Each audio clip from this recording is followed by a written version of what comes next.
So we'll now start, and I'll ask Stuart to go for the header and the apologies. Thank you. Thanks, Chair. So yourself, Councillor Mayor, here obviously. Here. Yeah. Councillor Gordon Jenkins. Yes, I'm here, thank you. Yeah. Thank you. Councillor John McFadden. Yes, I'm here. Thank you. Councillor Maureen Mackay. Councillor Mackay. Okay. Councillor Helen Coffey. Here. Thank you. I have an apology from Councillor John Campbell. Councillor John Hurd. Here. Thank you. Councillor Jim Todd. Yes, Stuart. Yep, thank you. Councillor Sally Cogley. Yes, I'm here. Thank you. I have apologies from Councillors John Bell and Elaine Moody. Just double check, Councillor Maureen Mackay. Councillor Mackay, you here? Okay, right. Thanks, Chair.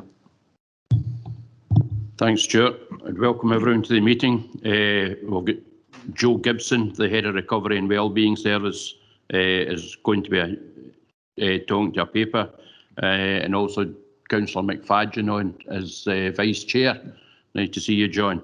So the next item is the declarations of interest, if there are any. I don't see anyone. Everyone quite happy.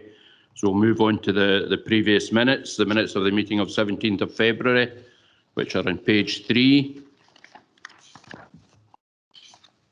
Can we take it that these are a true record of what went on? And are there any matters arising from those minutes? No, don't see anyone. We'll now move on to, as I say, Joe Gibson from the Head of Recovery and Wellbeing Services, who's going to present the next paper, which can be found on page 12. So over to you, Joe. Thank you. Thank you, Chair, and good morning, everyone. It's nice to see you all. I'm quite new in post, so I haven't managed to meet everyone yet. My name's Joe Gibson. I'm Head of Wellbeing and Recovery in the HSCP, and I joined 3 weeks ago. I'm here today to talk to you about a very important matter about our work to prevent suicide across East Ayrshire. 2 things I would say before we get into the detail of the paper.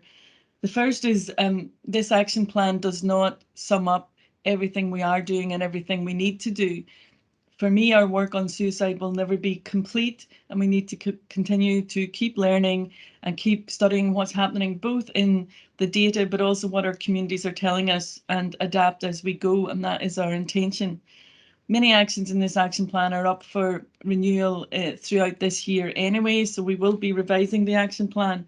But in addition, a national consultation has taken place over recent months on the government's national suicide strategy. Many colleagues and organisations in East Ayrshire have contributed to that consultation, and we're expecting the updated strategy to be published in September. So our action plan will again be revised once we have that updated strategy. I'm joined today by Jane Mackay from Health and Safety, which is really great because Jane knows loads of the detail about the action plan and particularly about our training strategy. So here to help us answer any questions. So you'll be aware that in 2018, the government published its updated suicide strategy, suicide prevention strategy. That's called Every Life Matters. And that's the strategy we've all been working to across Scotland.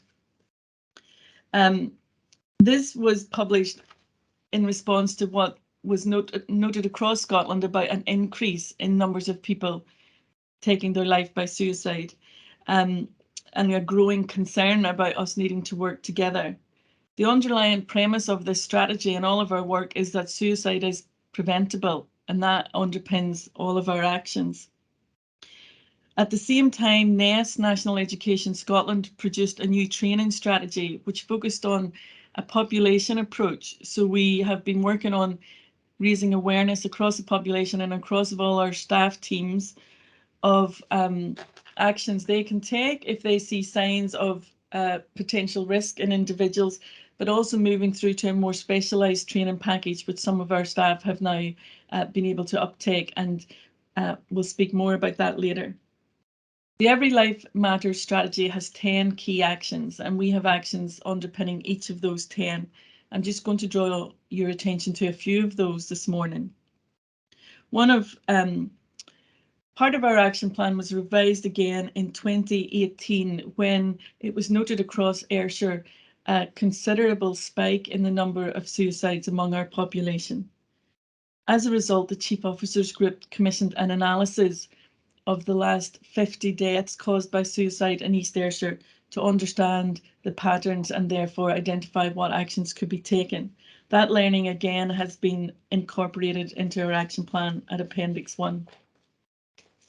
In terms of some of the work underway, one of the areas that I would highlight is our Here to Listen campaign, a campaign that supports champions across the organisation to gain additional training to support individuals and to recognise the signs of concern. We have staff trained in all various departments and areas of the council and the HSCP, and informal intelligence suggests this has been very successful. The Every Life Matters Action 7 looks at identifying those most at risk of considering suicide as an act. And what that has done is help us identify at-risk groups across East Ayrshire and ensure we have programmes in place for each of them. Those at-risk groups are identified at Appendix 3. Pan-Ayrshire training has been an important foundation block of this work, and we chair a Pan-Ayrshire group to support learning and development across East Ayrshire and to consider and to create additional trainers and additional capacity. Within East Ayrshire, we have our Choose Life coordinator who's already produced a Learn Pro module, and that is mandatory for all staff. So we all have our basic training in suicide prevention. On top of that, an additional module has been created called Psychological First Aid.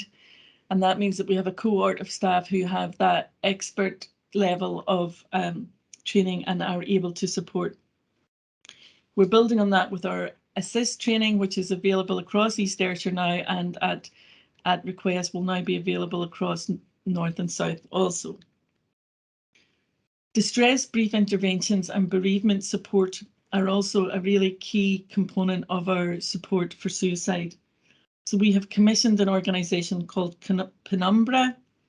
They provide distress brief interventions across a range of health and social settings, at the moment in GP and emergency department settings, but we're planning to roll that out into police and Scottish Ambulance Service settings. In terms of bereavement, Penumbra provides support to families within 24 hours of a bereavement and walk alongside them for the 2 years thereafter, or as long as it takes, providing practical and emotional support. As I've said, a national consultation has been undertaken, so we expect a new strategy in the next few months, but we will continue to update this action plan and work with colleagues as more intelligence and analysis is undertaken. I'm happy to stop there, Chair, and maybe invite if Jane would like to add anything, and then happy to take questions and comments. Thank you. Thank you for that. Any comments, questions, members? Perhaps, Joe, I'd like to ask about the numbers. Can you give us some indication of what sort of numbers we're talking about over the last year or so? Thank you. Yes, I can, Chair. So for the year, I'll start at 2017. These are confirmed deaths by suicide as published by Public Health Scotland. In 2017, 12 individuals. In 2018, 26. In 2019, 26. In 2020, 23. And as of 2021, these numbers have not yet been confirmed.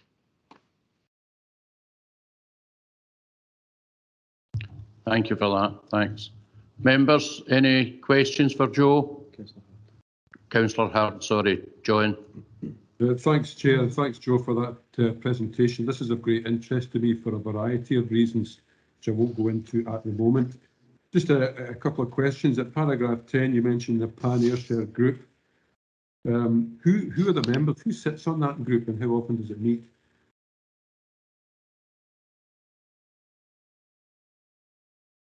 Thank you, Councillor. I don't have the list of membership with me at the moment, but our Senior Manager for Mental Health, Learning Disabilities and Addictions sits on that group, and there will be senior representation from North and South, but I'm happy to find that membership and send it on to you.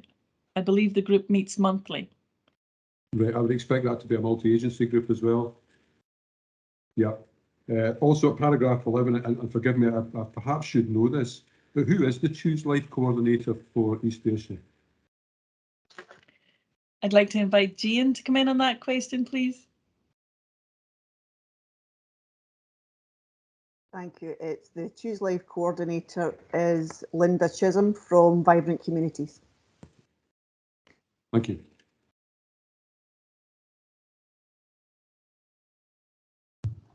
Thanks, John. Any other questions, members? Don't see any. We're happy to move on. Yeah. Okay, if we can look at the recommendations on page 8, paragraph 3. Are we happy to agree the recommendations? Okay, thank you for that. Thanks, Joe. Thank you for that. Thank you. Sorry, the next item is the attainment and initial leaver destinations, starting on page 27. Is it Graham that's taking us through this? Thanks, Graham. Over to you. Thanks, Chair, and good morning, members and colleagues. The purpose of the report this morning is to provide the Governance and Scrutiny Committee with a summary of attainment and initial destinations of young people who left an East Ayrshire secondary school in session 2020-21. The recommendations are set out in paragraph 2 of the report, along with the background information in paragraphs 3 to 8. I'd like to begin by focusing on school leaver initial destinations. As detailed from paragraph 9 and the associated chart and table, the initial leaver destination figure for school session 2020-21 was 95.7%. Based on the 5 years worth of data that's shown in the report, the figure for 2020-21 of 95.7% represents the highest initial leaver destination figure in that timescale and remains above the national figure for the second consecutive year. But looking over a longer timescale, the 2020-21 initial leaver destination figure of 95.7% is actually the highest figure for East Ayrshire in 12 years of records. And when we consider the significant challenges faced by young people throughout that school session, it's all the more reason to celebrate this achievement of young people and the support they receive from schools, the education team led at SL33 and wider partners such as SDS. Whilst the initial destinations figure of 95.7% is an outstanding achievement and definitely one worth celebrating, the education service is not complacent, and we recognise that a small percentage of young people did not progress to an initial positive destination. And paragraph 11 of the report details some of the work of the No One Left Behind post-school team to support young people into a positive destination. Paragraph 12 details the work of the education team, along with partners who are based at SL33 in Titchfield Street, to provide bespoke training and track young people to support them into a sustained destination. Paragraphs 17 to 20 and the associated chart and table detail the destinations by category: higher education, further education, training and employment. Paragraphs 21 to 28 provide details about the qualifications that school leavers in session 2020-21 achieved. And I'd like to highlight details from table 4, which shows year-on-year increases in the number of young people achieving one or more qualification at all SCQF levels when compared with the previous year. In addition, at SCQF levels 5, 6 and 7, there have been year-on-year increases for the past 2 years. I'm happy to answer any questions, Chair, that members may have on the report. And again, I would really like to highlight and congratulate the young people on their achievements and recognise the support that young people have received from education colleagues and wider partners. So happy to take any questions, Chair. Thanks, Graham. That's a very good report, good news report. When you say that it's the highest it's been for 12 years, I think that's tremendous considering the latest, the COVID problems and everything that we've had. So delighted to see the good figures. Members, any questions, comments? Councillor Cogley. Sally, you want in? You're on mute, Sally, sorry. Sorry about that, sorry. Yes, just thank you very much for the report. And just to reflect back on paragraphs 11 and 12, that's excellent work, and with particular reference to the Titchfield Street site, which this committee had the pleasure of visiting. I think it was May last year. I've lost track of time slightly, but in May last year, and we came along to see the wonderful work that you're doing there, and it really is so impressive. And if there's anybody in this forum who hasn't yet been along to visit, I would urge you to do so, because it is absolutely tremendous, and it's that smaller percentage, the 4.3 or whatever it is, that we really do need to be looking out for in particular. So fantastic, well done, and thank you so much for that. It really is something to be proud of. And just one other point in relation to the apprenticeship schemes that we're going to be supporting as a council with the new budget, which is absolutely excellent, and so pleased that we're going ahead with this work. And really just to stress from my side, and certainly from my constituents from my ward, there are so many businesses who are crying out for apprentices and apprenticeship schemes, and particularly within the trades sectors, from agriculture to engineering to painting, decorating, absolutely everything. My small businesses are crying out for apprenticeships. Thank you. Thanks, Sally. Sorry. Councillor Todd. Jim. Thanks, George. Thanks, convener. Can I echo what Sally has just said as well? When the leader announced £6 million for 200 apprentices in this year's budget, that was good news for everyone. Just a note of caution, in the past with modern apprenticeships, there's been some scare stories. I go on about this all the time, so I'll not apologise. But there were some scare stories about certain individual businesses taking young folk on and just using them as labour. There was no real training. Could we ensure through education, through business development, and with the apprenticeships that we're pushing forward, that absolutely those young folk will be monitored, where they're going, what their outcomes are, what their proposed outcomes are, and also the support that they need. I've got no doubt that this is great news. It will also help, hopefully, with the previous items figures, where there's more folk going into positive destinations. But could we, if possible, fine-tune those young folk that are going into these apprenticeships? Because you've got the academic route and you've got the vocational route. Some folk who don't do really well academically at school, they might be absolutely brilliant on the tools. So to give you an old term, some of us old heads here know that one. So it would be great if we could do that. I don't want to put too much pressure on the officers because you're doing a great job, but please try and ensure that it's the right people for the right areas where they're going into. It's great news with our partners locally. There's a lot of even Kilmarnock Football Club. Hey, they're getting involved as well. So it's great news, and I hope that everything pans out. But well done, everyone, and I hope that we get into a better result as we go forward. Thank you. Thanks, Jim. Linda, you want us in at this point? Yeah, through you, Chair. Thank you very much. Councillor Todd, you make a fantastic point. When we introduce apprenticeships in that volume and number, they always do carry an inherent risk around about consistency of quality and indeed, let's call it moral intent. If I may go that far in regards to the provision of such training places, but also indeed labour.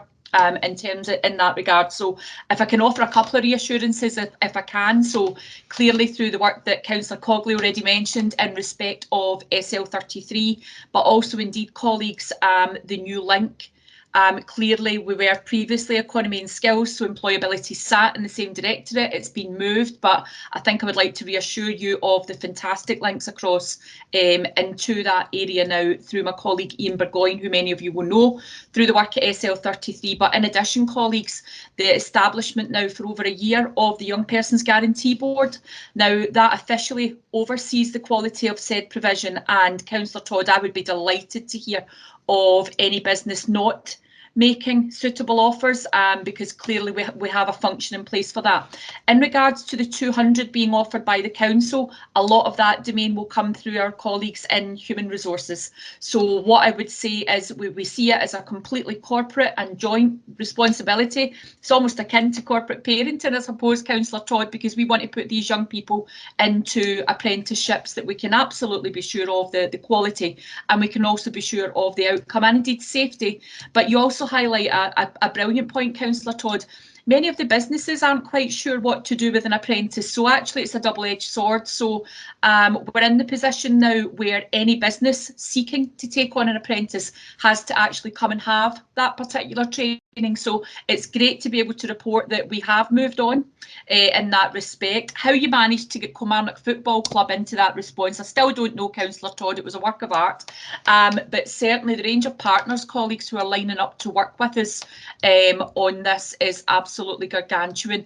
And indeed, colleagues, I expect to be back with you in coming months in regard to the expansion of the SL33 model into other areas of our authority where it's most needed, using the data that we have about where the other 4.3 come from in terms of non-positive sustained destinations. So I hope that provides reassurance, Councillor Todd, and more than happy to hear of any business not offering a bona fide placement. But equally, colleagues, we also have the foundations in place for foundation apprenticeships, and that we're now in 4 schools offering apprenticeships while the young people are still in school. So actually we have a preamble to the MA, and then clearly, colleagues, following an MA, we've also got young people, slightly older young people perhaps, undertaking the graduate apprenticeship. So it's something that we feel we're leading the way on nationally in terms of the implementation of the foundation apprenticeship in schools and leading that forward, utilising our local business links. So great point, Councillor Todd. Thank you.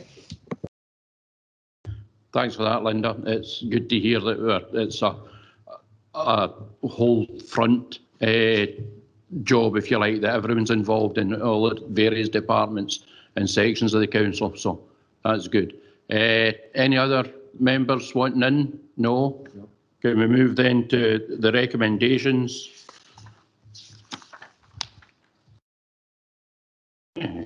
Right. Page 27, sorry.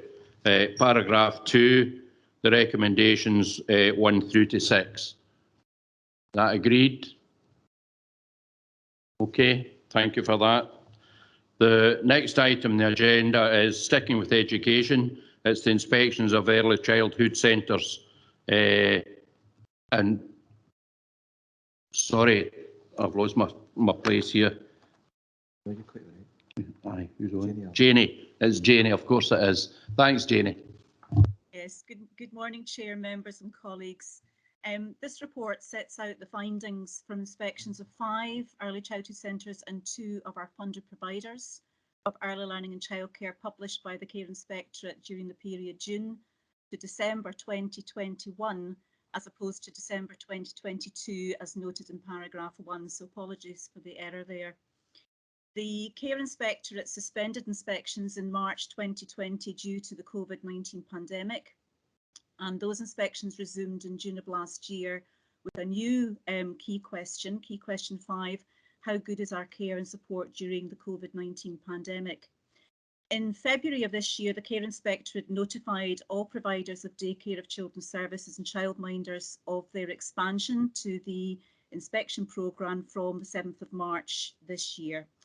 They will prioritise inspections by considering in the first instance settings that have not been inspected since registered and where an inspection has not taken place within the usual frequency model.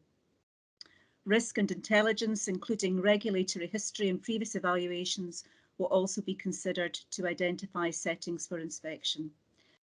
Moving on, sorry, I've just lost my place. Moving on, Inspections are unannounced for all regulated services. The grades awarded to services at inspections describe how well those services are performing against the quality themes and statements, and inspectors use their professional knowledge and experience along with the standards to determine the most appropriate grades. Grades awarded are on a 6-point scale to describe the quality observed and assessed, with 6 being excellent and 1 being unsatisfactory. It's important to maybe highlight it's not uncommon for care services to see their grades change over time, both upwards and downwards, and as the regulator, the Care Inspectorate expects continual improvement in all care services. The Care Inspectorate can also make recommendations or requirements as part of the inspection, and paragraph 13 describes those statements. In terms of the national standard, all nurseries, playgroups and childminders providing funded places need to meet specific criteria as part of the new National Early Learning and Childcare Standard, including achieving good or better Care Inspectorate quality evaluations. The standard applies to all providers regardless of whether the funded hours are provided by a public setting, which includes our own early childhood centres, private or third sectors, and provision offered by childminders. The standard is aligned to the guiding principles for the expansion to 1140 hours of funded early learning and childcare, which is quality, flexibility, accessibility and affordability. And it's also underpinned by the regulations in the Public Services Reform Scotland Act, which applies to all care services across Scotland, including daycare of children and childminding settings. If a setting drops below the required quality criteria, they will be given a fair service improvement period in which to address this before their funded provider status is removed. For an example, where an existing setting, including a childminder, falls below good evaluations, they will be inspected again within 6 to 12 months, and the focus of that inspection will be on aspects of the service they require to improve.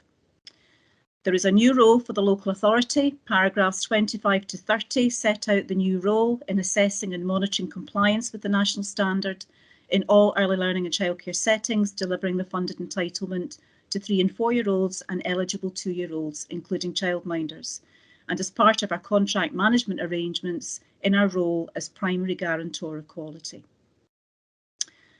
Moving back to the inspections, during the period June to December 2021, 5 early childhood centres and 2 funded providers on the Council's contract framework were inspected by the Care Inspectorate. Crosshouse Early Childhood Centre had an inspection only under key question 5, how good is our care and support during the COVID-19 pandemic. Waterix, Shortleys, Darympol Early Childhood Centres and 2 funded providers, namely Burnsbairns and Dean Park Nursery, had a thematic inspection, and Rickerton Early Childhood Centre had an inspection testing 2 of the quality indicators in the new quality framework. The full reports for each setting are accessible via the links noted in the report, and Appendix 1 also provides the quality evaluations and grades for these settings for their previous inspection. Key question 5 was developed to augment the quality frameworks and to meet the duties placed on the Care Inspectorate by the Coronavirus Scotland No. 2 Act and subsequent guidance that inspectors must evaluate infection prevention and control in staffing. It has 3 quality indicators, which are noted as 5.1, 5.2 and 5.3. The first inspection in June 2021 was at Crosshouse, and the inspectors evaluated the service based on key areas that were vital to the support and well-being of children's care and experiencing during the pandemic. The overall grade awarded for key question 5 was adequate. There were 2 requirements and 3 areas for improvement made at this inspection, which have all been met. Children told inspectors that they liked going to the service. They talked about having fun with their friends and their favourite things to do. They also confidently told inspectors about the arrangements to keep them safe during the pandemic. The inspector spoke with 5 parents by telephone during the inspection, and all were very happy with every aspect of the service. They felt the staff were warm and welcoming, and they included them in their children's care and learning experience very well. And parents also spoke very highly about the ways that the service had supported their families and shared information about changes to the way the service operated during the COVID-19 pandemic. Moving on to Waterix Early Childhood Centre, it was inspected in July 2021 and the report was published in September. This was a focused inspection to evaluate how well children were being supported during the pandemic. 2 quality themes were inspected and awarded grades of good. There were no requirements and 3 recommendations were made at this inspection, and all those recommendations have been met. A small number of parents and carers responded to the inspector's email about the service and spoke very positively about the quality of care and support their children received. And they also gave examples about how they felt safe and supported by the service during the pandemic. Moving on to Shortleys. Shortleys Early Childhood Centre was inspected in August last year and the report was published in September. 2 quality themes were inspected and awarded very good. There were no requirements and no recommendations made at this inspection. During this inspection, inspectors spoke with some children who told inspectors they enjoyed playing with their friends and playing outside. Inspectors observed that the children were confident and settled within the nursery and they were familiar with daily routines. The parents the inspectors spoke to were all very happy with every aspect of the service. They said that staff were all very nice and that their children got on well with them. And they felt they'd received very good information about their children's learning and development through regular phone calls and their children's online learning journals. They also felt their children were safe and the centre had lots for the children to do. Moving on to Darympol Early Childhood Centre, this inspection process comprised a mix of on-site visits and use of information technology between November and December of last year. To inform the evaluations for all 4 quality themes, the inspector spoke with children who use the service and 4 of their parents. They also spoke with staff and management, they observed practice and children's daily experiences and reviewed documents. The grades across all 4 quality themes were good and there was no requirements or recommendations. Children said that they had fun with their friends and the people who looked after them. They told inspectors about their favourite things to do, which included playing outside and making things. Parents were very happy with every aspect of the service provided and they spoke very highly of staff and management and gave examples of where they had helped them to access additional support for their children. Parents were very happy with the amount of outdoor play the children accessed and their involvement in the children's learning through their online learning journals. Moving on to our 2 funded providers, the first being Burns-Bairns, who's on the Council's contract framework to deliver funded early learning and childcare. To inform the evaluations, again for all quality themes, inspectors spoke with children who use the service and 4 of their parents. They spoke with staff, management, observed practice, children's daily experiences and reviewed documentation. And the service received grades and evaluations of very good and good, and there were no requirements or recommendations. Inspectors spoke to children informally about nursery during the visit. They observed happy and relaxed children who were having fun and were engaged in their learning through play.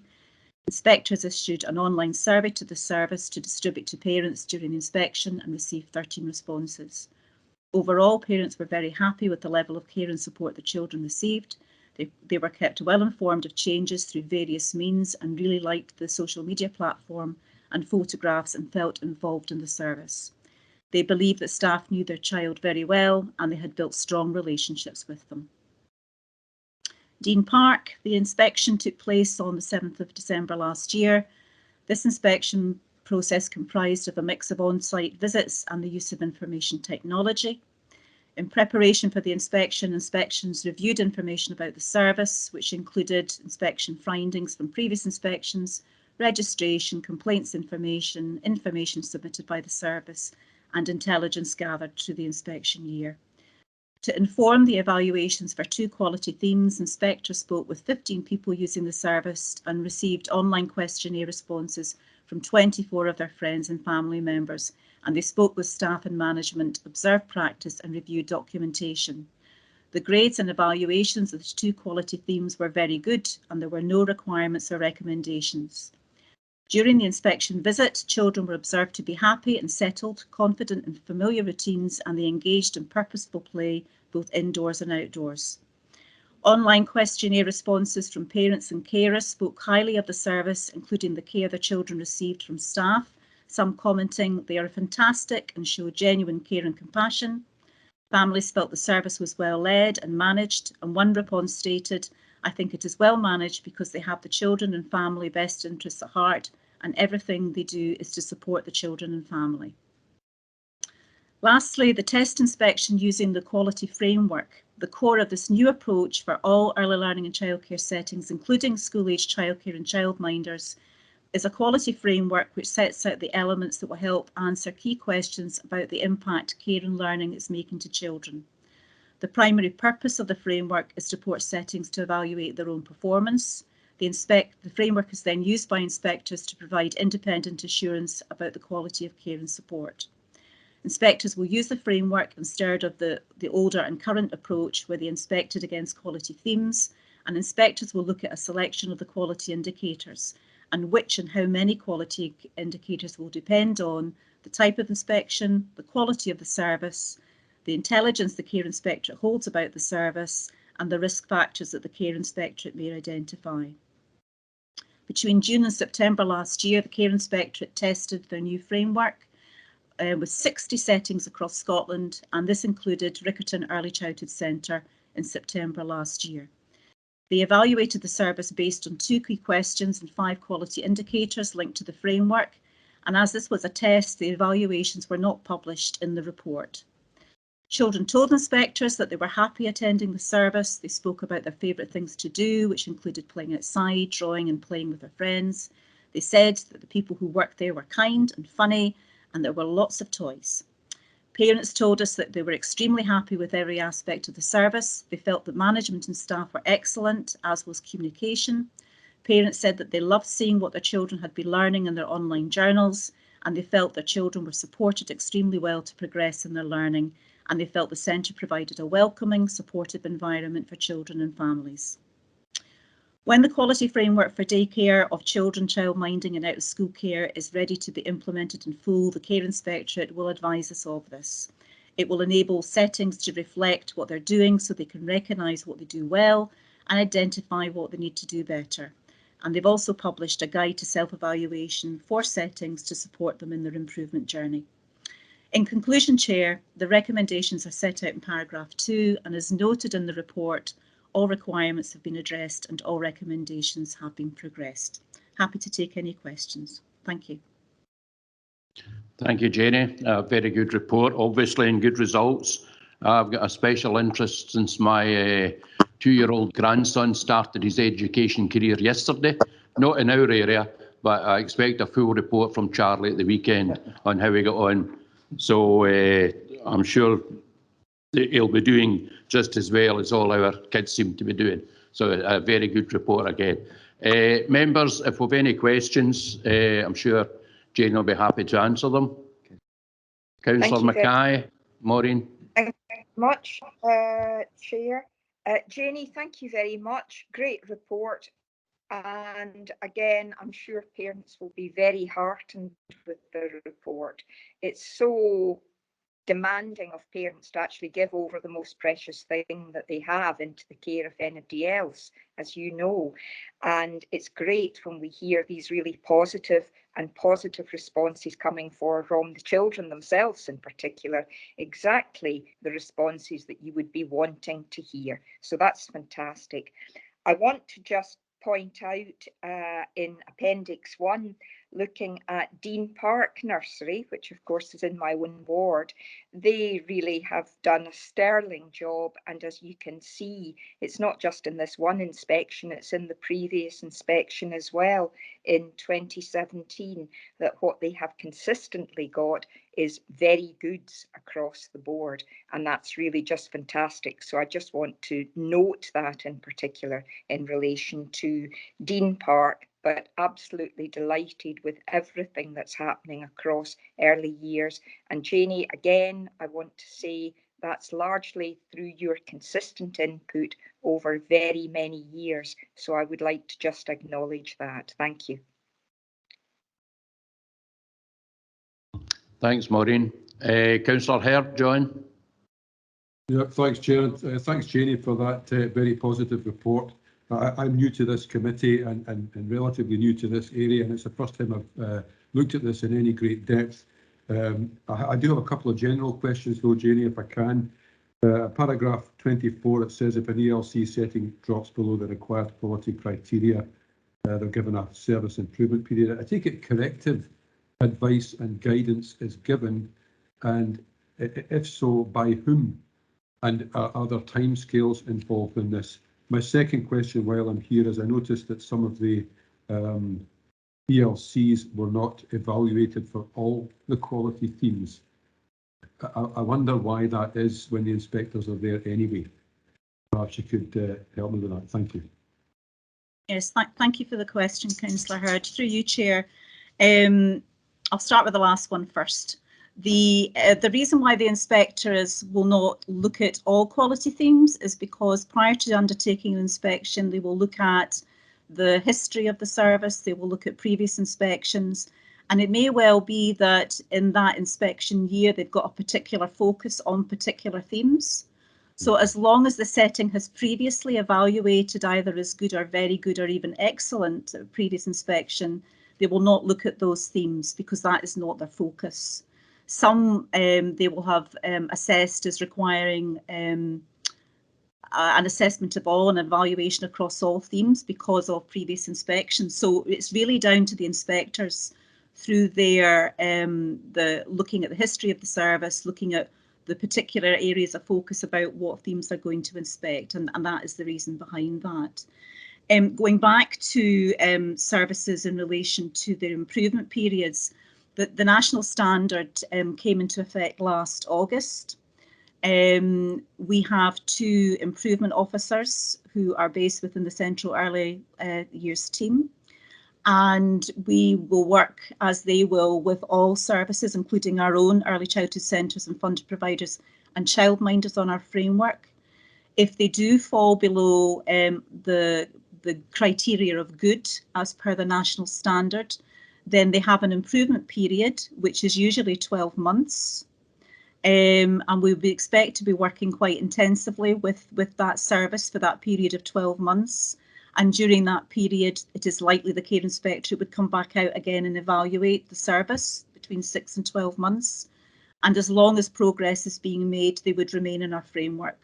And we hope that with the support and advice and input from our officers that all services won't fall into that particular challenging position, shall I say. Thank you. Thank you, Chair. Thanks, Jenny. I imagine that's quite rare anyway, but thank you. Councillor Todd. Thanks, convener. Thanks, Jenny. Another brilliant report, and thank you for that. I think Maureen's right. Parents can be absolutely secure in the knowledge that the children are very well looked after here in East Ayrshire. So well done to you and all the team. And just a wee special mention to that was the right decision after all those years of discussion about the extension at Rickham. And it's great, and it's doing really, really well with some great discussions back in the day, and it was the right thing to do to extend it because the results are in the print. So well done, everybody. Thank you. Yes, through you, Chair. Thank you very much, Councillor Todd. I remember those discussions well. Thank you. Thanks, members. I don't see any other hands, so we're quite happy to move to recommendations on page 37, paragraph 2. Quite happy. Thank you for that. Thank you. The next item is the report by the Chief Governance Officer on the final measurements on capital works contracts. Riveting stuff. So we'll pass on to David. Thank you. Thanks, Chair, and I know you meant that. I was just actually going to say that I know these are routine reports, but they do form an important part of our overall governance arrangements. Transparency and accountability in the spend of public money is one of the prerequisites of the activity and organisation of a public body, and we do it in spades. This report and the next report basically give open public visibility on the outturn of all our capital contracts above £50,000, and in the second paper, the awarder contracts, they give the clear visibility, not just in who we award to, but who are invited to tender, who actually tender, and who actually comes out on top. And the virtue in putting it in the public domain in these reports is, I think it clearly demonstrates we follow due process, and as a consequence of following due process, we have nothing to hide in terms of our contractual arrangements, and nor should we. Turning specifically to the particular paper then, the final measurements one in the capital contracts, as members will see, is for the period first 6 months of last year, from April to the 30th of September. And you have a range there broken down by individual service groupings of various contracts. And the point of this is to let both members and this committee, and indeed the broader public viewing, to follow that public pound, to see what we thought we were going to pay for jobs, and to actually see, if they're interested, what we actually did pay. In a lot of cases there's some underspends, a lot of cases there's overspends, and what we tried to do is explain particularly where they were significantly over or under. And in a lot of cases, although we use the language of overspend, you can see that what we've actually done is, in many instances, added to the original works, and in some cases had to add to the original works because of that dread word unforeseen, be it ground conditions or what have you, but there aren't too many of those today. So I wouldn't particularly pick any out. You've got, we've heard there from Janie on the early learning provision, and some of that's reflected in there. So you've got on-thank at the top, we've got the demolition of Silverwood, we've got Bell's Bank, etc. But I won't just sit and highlight them. The one I would point out to, because you mentioned it yourself, Chair, at the pre-agenda, there is further clarification now on page 59 under Safer Communities in box 2. The work at 1 to 6 Girvan Crescent in New Mills was actually to convert 6 flats into 3 terraced houses, hence the value of that contract. It was more than just a standard kind of refurb, if you like. There was a lot of substantial work to turn those into, and that's consistent with the approved policy approach there of trying to actually develop the offer that our people need, rather than trying to squeeze people into accommodation that isn't suitable, and there's obviously a cost comes with that. If there are any questions, Chair, or members on any of the particular ones, we'll do our best to answer them, or to take the request away for further information. Probably the only other one worth highlighting, because it might generate, is just to clarify on page 60 under traffic, that members will recall the bus station, the original contractor went down, so you've got a little bit extra information there, because we've now settled and there was a modest £10,000 paid to the liquidator in terms of the final claim for the works due, the sums due for the works carried out by that contractor before they went into liquidation. And then you've got the follow through when we then let that to Kirkwood, I think it was, to take on, and then we're actually now, you'll see in the next paper, we've just awarded, I think it's phase 3 there as well. So that's the extra explanation there. We lost a contractor, hence there's a bit more entry in against the bus station. Other than that, the rest of them are pretty standard, Chair. But as I said, if there's any particular queries, happy to take them. Thanks for that, David. Councillor Mackay, Maureen, you wanted in? Yes, thank you very much, Chair. David, could I just ask for some clarification in relation to the bus station? I think it's worth asking, given the circumstances. Was there any work that we had hoped to have done that was not done across phase 1 and phase 2? Obviously, other than the situation with the first contractor who didn't complete, but my understanding is phase 1 was completed by the second contractor, phase 2 has been completed. There is a phase 3, but I think that's for additional rather than omitted work. So my best understanding, Councillor Mackay, is no, I'm not aware of any elements that weren't carried out within phase 1 and phase 2, noting that there is also a phase 3 moving forward. Very much for that. Thank you. Members, I don't see any other hands. If there's no further questions, we'll just... Sorry, Jim Todd. Jim, you want... Thanks, Convener. Again, just for clarification, so I can understand the process. David, in terms of 24 Sturrock Street, the demolition part, I know it's the responsibility, if there's an emergency needed, that the local authority takes over. How is the costs reimbursed? Is it through the insurance company? Could you elaborate on that? Thank you. Not for that one, Councillor Todd, because if I remember right, that's the former Conservative club. So when that became unsafe, it was technically ownerless. So when we went in to do the works, there was no owner to recover the cost from, and subsequently the council acquired title to that site, bizarrely, using exactly the same process as we did to acquire title to the voids that were left in the south of the area at Scares, Garleffen and Grieve Hill. Process under the Companies Act, because it was a company or charitable body that owned it previously. They disappeared or were dissolved or were wound up without the building being dealt with.